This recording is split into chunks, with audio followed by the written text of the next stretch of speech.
Hey everybody, this is Merrick coming at you not live with another figure review based on something that I just kind of opened up recently.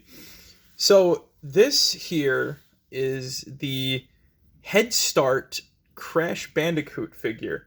Well, one of the Headstart Crash Bandicoot figures because this was released as a single wave back in 2022 by a company called Headstart, as I just said. I don't know who they are. I've never really seen like any other toys from them. And the only time I've ever really heard of this figure was from an ad I got on YouTube. Or was it a YouTube video that was an ad? I don't really even I can't even remember that aspect to it. Like I tried looking into it a little bit, and at most I could find is an article on the Crash Wiki about these and multiple eBay listings where these figures are $30. So I'm here today to sort of like bring us a look into what these figures hold, and I'm gonna be honest here, I don't think these things are worth $30 on the aftermarket. I do like some aspects of them though, because it's not a bad figure, but it's not, I don't want to say perfect. It's not the best Crash figure you could possibly get. And I still think that might not have been beaten by like the older Crash figures, because I did not really care for that one by NECA, if you remember that one. But anyway, here he is, Crash and his buddy Aku Aku, and let's get on with it. I might as well showcase first the figure real quick, because here he is. I might as well just get this out of the way, and then I'll talk about like the sort of problems he has that aren't so apparent. So here's Crash. Here is his sort of articulation. It's nothing too crazy. He's got like some swivels at the elbows, no ball joints. Well, ball joints at the shoulders, but you can't really do much with them. You can't even get him to do the worm because there's no like wrist. There's only swivels at the elbows. But his hands can spin. I think this is also a swivel too. His hands can spin like that. He's actually got really good articulation in the legs, but it's let down by an aspect I'll get to later. Come on, baby, focus on me, please. There we go. So, pretty good articulation in the legs here. You can actually get him into decent running poses. He looks good in, like, you know, he looks good from far away, I want to say, like, but up close you can sort of see, like, you see there's sprue there. He got a bit of a vacant stare, but he actually looks pretty good if I get him into a running pose, which I'll do in, like, a sec. But yeah, his legs are okay with one exception, but I'll get to that later as to why I think that this figure is kind of not the best you could sort of expect. Outside of like spotty paint, I should say, because you can tell. It's hard to tell on camera, but the paint on his hands is kind of fading, and I don't know if that's because it's a softer material than the rest of his body. But I'll get to that in a sec. But here's what I mean by like saying you can get him into a decent running pose. So, and at certain angles he looks great. It's just hard to keep him in posing, because here he is in the sort of like running pose he has, and I think this is pretty good. At angles, you can get him to look really nice. Hell, that one, I know that side covers his face, but still. He looks really good, and I like the fact that, you know, he's got a sort of, I like the fact he's got a sort of, like, generic look to him right at the moment. Like, he's got a general neutral, so it's nothing, like, too bad, you know. So here he is, real quick. Here is Aku Aku. Looks pretty good, though. The back is a little spotty with paint, but once again, why are you going to display him looking like that? He looks pretty okay like this. Actually pretty nice. He's made of a rubbery, softer plastic. I feel like maybe it'll bend at a point, but, you know, it is what it is. And he comes on this sort of, like, little see-through stand thing that is very spottily molded. Like, this isn't carefully... So you can sort of see there. So that, I guess that's like a testament to some of the quality. Like there's some sprue and other shit that's kind of like hanging off. It ain't perfect, but it works for what it is. It's nothing too crazy to like worry about when you get down to the nitty gritty of it.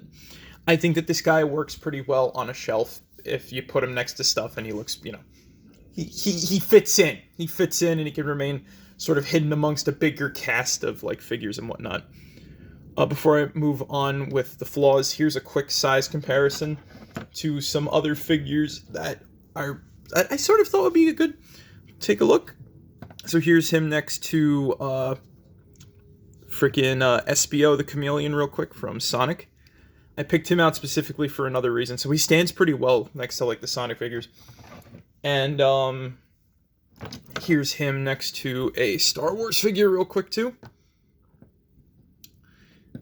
He's a little taller, and I think that's because of the ears, but, you know, they stand about the same height. Just under. He probably hits about, like, nearly the bottom of the ear tip there. So, yeah, they fit together. There's a reason why I chose SBO. Might have another figure for comparison real quick. This is why I say, like, okay. I feel as though stuff like Headstart kind of commodifies.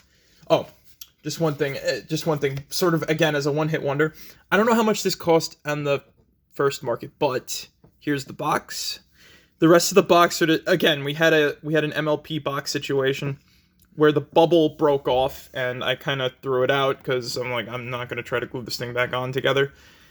But I kept the card, and I kept, like, the little nameplate.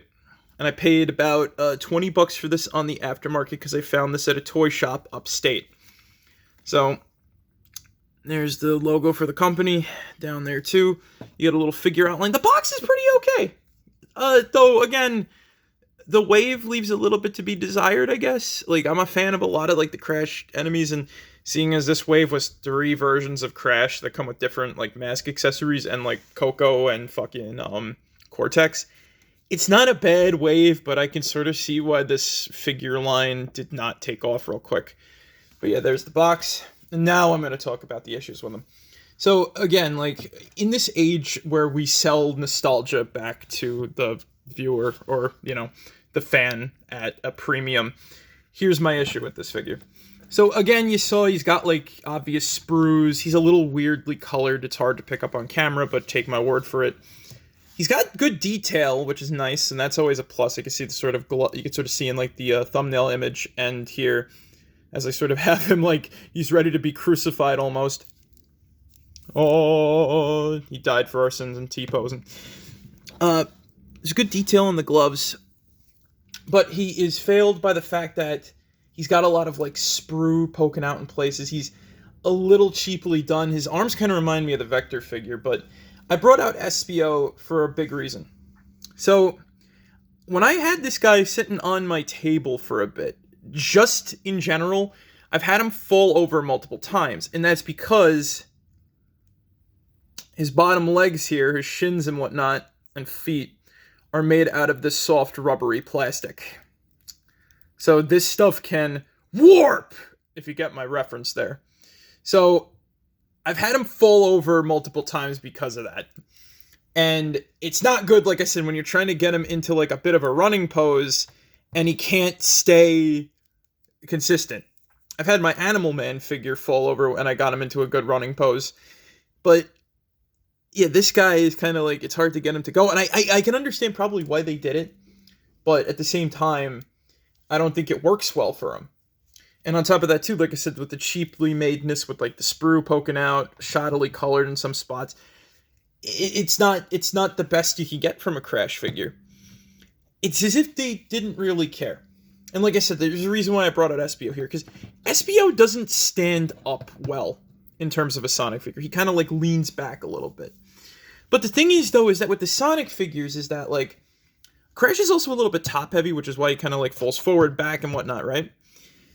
The Sonic figures have big heads, they're top-heavy, but they still have a good center of gravity, and these huge-ass fucking feet that are solid keep them standing. Not to mention, too, they're extremely well done quality-wise. I know the color schemes aren't going to be showing through perfectly, but SBO looks really perfect in person in comparison to Crash here. I also brought out, and again, this is not me trying to flex the Sonic collection real quick, but this is another one of the Sonic figures that has trouble standing for fucking obvious reasons, being very top-heavy. Infinite.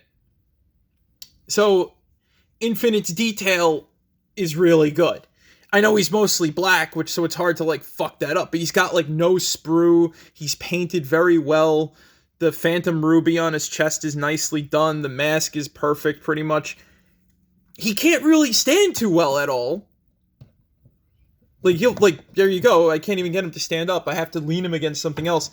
But I can forgive that because the figure is kind of nice looking in comparison. So, like I said, the thing about this, though, is that, like, not all Sonic figures are of bad quality in terms of, like, they can't stand too well. Because here's classic Metal Sonic, and he stands perfectly. He is great. So, like, I don't get it.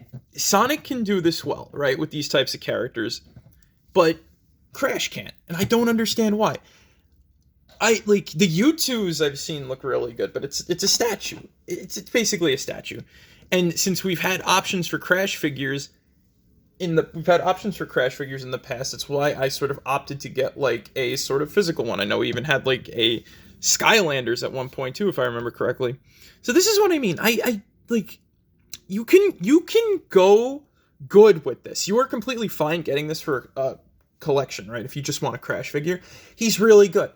But he comes with some caveats. I've had him fall over. He's actually miraculously stayed standing for the past hour. I think it's because it's been pretty cold out, and this area over here where I am is near a window, so this area can be nice and chill. So his like feet probably, but he's still very wobbly.